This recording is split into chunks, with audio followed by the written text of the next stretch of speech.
यदा हि धर्मस्य ग्लानिर्भवति भारत अभ्युत्थानधर्मस्य तदात्मानं सृजाम्यहम् परित्राणाय साधूनां विनाशाय च दुष्कृतां धर्मसंस्थापनार्थाय सम्भवामि युगे युगे सम्भवामि युगे युगे।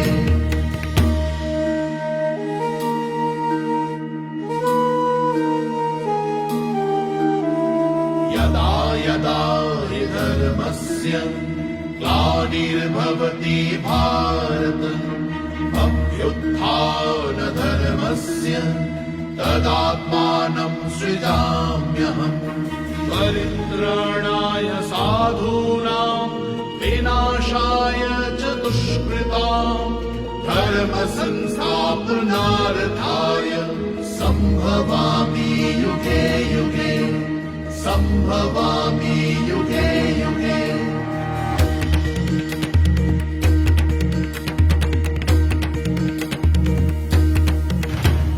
यदा यदा हि धर्मस्य ग्लानिर्भवति भारत